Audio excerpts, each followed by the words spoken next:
Eventually, pinakilala rin niya ako kila Tita Nani sa Davao Group. Yun nga, nagpakilala sila na kailangan mo magbigay sa kanila, kundi ma-hold yung mga container mo. So, ibig sabihin, that's a different transaction. Kumbaga, that's your entry to knowing si Jojo Bacon at saka Davao Group. Tama ba? Yung ginawa kasi yung experience mo, base doon sa sinagot mo kay Congressman Flores, nagkaroon ng harassment. Ang harassment meaning, yung mga in-expect mo ng mga shipment mo, hindi dumating or ginawang, pag may stricto, pinagstriktuhan. So that's why you need somebody who's in the inside, who more or less has influence and know the people who to top para malagay doon sa green lane at malabas yung shipment mo. Tama ba? Yes po, Your Honor. Okay, itong mga shipment na nailabas mo, ito ba ay ginamit mo rin the same consignee? Tatlo po yung consignee na ginamit ko noon. EMT, RONSS, tsaka Integrity. Tatlong consignee po yun. So, nung tapos na yung transaction nyo, yung first na transaction nyo, kasi naging successful, no? Bakit ka continuous nakikipag-deal with the Davao Group? Na-mention mo kasi na Davao Group, kasi that's the reason why you're here right now, di ba? Yes. Kaso, bakit continuous mo pa rin yung pakikipag-ugnayan sa kanila? Mayroon ka pa bang mga shipment na in-expect mong pumasok na baka maahras? Yes po, kasi yun po yung trabaho ko eh. Nandoon po sa linyahan na yun eh. So, dahil nakakonect na ako sa kanila, so mas madali ko mailalabas yung container ko. Mr. Chair, with due indulgence Yes.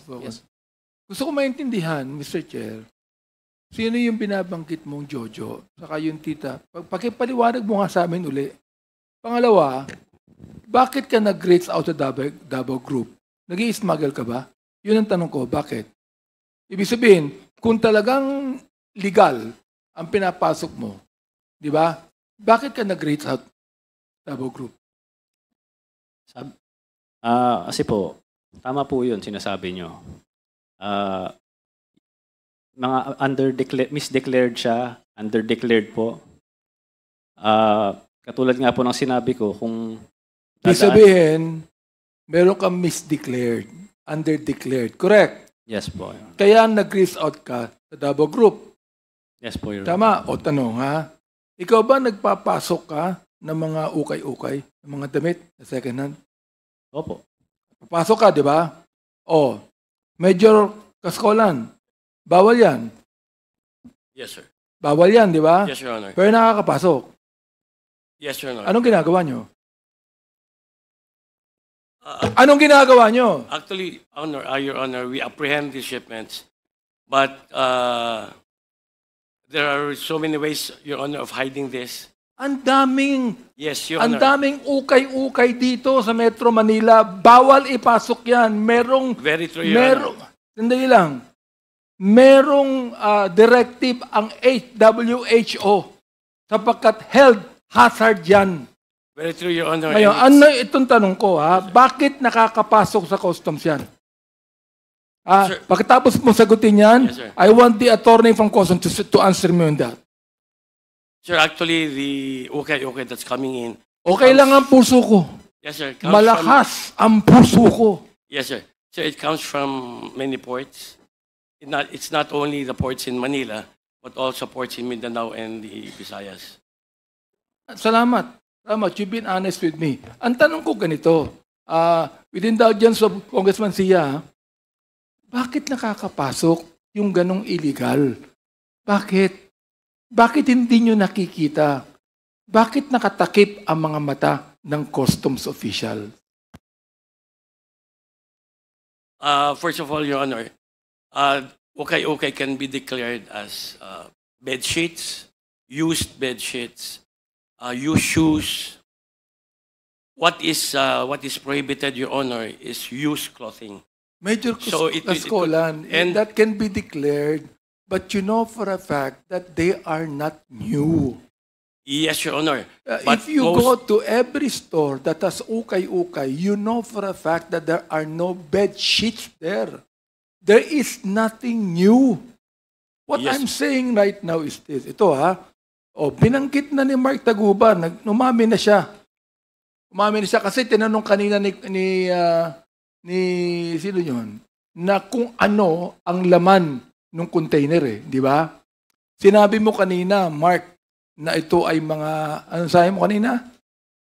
Mga general merchandise. General merchandise. Ngayon, inamin mo na nagpapasok ka ng mga ukay-ukay. Correct? Yes po. Okay. Ilang container ang pinapasok mo ukay-ukay? Yun po. Hindi ko po alam kung pwede nilang ipasok yan kahit saang container doon. Right. Sinong nagbubukas ng container? Sa Bureau of Meron niyang customs police, correct? Yes po. Merong official ng customs yan, correct? Yes po. Ayan. Nakikita yan. Binubuksan yan. Di ba? Pero Oo. Kaya ka nag-reach out sa Davao Group sapagkat alam mo na pag binuksan yan, ipagbabawal yan ilabas, correct? yes po. Oh, nag-reach out ka sa Davao Group para hindi na buksan ang mga container na yan. O kung buksan man yan, pikit ang mga mata na nagbukas. Tama ako? Yes po, Your Honor. Yun. Go ahead, Congressman Zia. Thank you, Mr. Chair. May tubig po dyan, Manong Benny. May tubig po dyan. Okay. Yes, balikan ko lang yung tanong ko kanina kasi gusto ko lang maka-compartmentalize yung issue. Ibig sabihin, meron ng transaction dito with the Davao Group and dito yung hindi ito connected. Congressman Zia, gusto nyo ng chocolate? Ito meron akong patchy, oh. Hindi smuggle to, ha? Gusto ko lang para maintindihan po natin, Mr. Chair, yung reason kung bakit nag-reach out ka sa Davao. Kasi sa nakikita ko, dalawa kasing sitwasyon itong nangyayari, di ba? Na-establish mo kanina yung reason kung bakit nag-reach out ka. So mayroon ka ng, hindi lang sa hindi ka mahaharas, meron ka pa ring protection, di ba? Kasi na-enrolled ka na doon sa Davao Group, no? Pero hindi siya connected doon sa rason kung bakit ka naka-kulay orange ngayon. Doon ako interesado ko doon sa the reason why you were put behind bars. Kasi ang sinabi mo ay parang hindi ka maharas. At the same time, maybe, inclusive of that arrangement is for your protection in the, in your business, the protection of your business and customs. Tama ho ba? Yes po, Your Honor. Okay, now, yung reason kung bakit ho kayo nandito dito sa Quadcom na ito, dahil yung connection mo with the case that you've already been convicted of the crime, no? Sinabi nyo. Sinong nag-approach sa'yo in this particular transaction? Kayo ba ang pumunta sa Davao Group na may shipment? O kasi nung una kang tinanong ni Kong Jinky, naawa nga, karamihan naawa sa'yo. Kasi ang sabi mo, akala sa'yo ng tao, ikaw yung smuggler ng drugs. Ang pagkakaintindi ko is hindi ikaw. Sabi mo, hindi ako drug lord. Ibig sabihin, hindi ako nagsasmuggle. Ibig sabihin, yung pumasok na shipment ay hindi sa'yo. Tama ba? Yes po, Your Honor. Okay. Ngayon, yung shipment na ito containing this shabu, paano ka napunta dito? Ikaw bang nag-approach sa kanila o sila ang nag-approach sa'yo? Actually, simulan ko muna po, Your Honor, kung okay Kasi lang. Davao Group din, the same group. Tama ba? Davao Group yung na-mention mo. You've mentioned the name of Manscarpio and Congressman Pulong. Sila po yung Okay, so nag-mention. what did yung mismong itong arrangement na ito, transaction na to. Kasi ang dami namang nasa tracking business, 'di ba? Marami kayo sa tracking business, 'di ba? Opo. Okay. Maraming ding mga consignees, I'm sure. Sabi nga ang sagot mo nga kay Congressman Flores is maraming consignee diyan, 'di ba? Tama ba? Opo. Oh. So what made you so special na parang ikaw yung napunta dito? Hindi lang special, na malas kung bakit ikaw. Paano? Dahil ba masyado kang kalapit nila or ikaw ang nag-approach sa kanila for this particular transaction? Kasi kung ikaw ang nag-approach sa kanila, it would appear to me na ikaw nag-smuggle. So paano? Can you explain to us kung... Pwede ko bang anuhin muna yung sa bakit ako na-convict? Yes. Kasi unang-una, explain ko lang sa...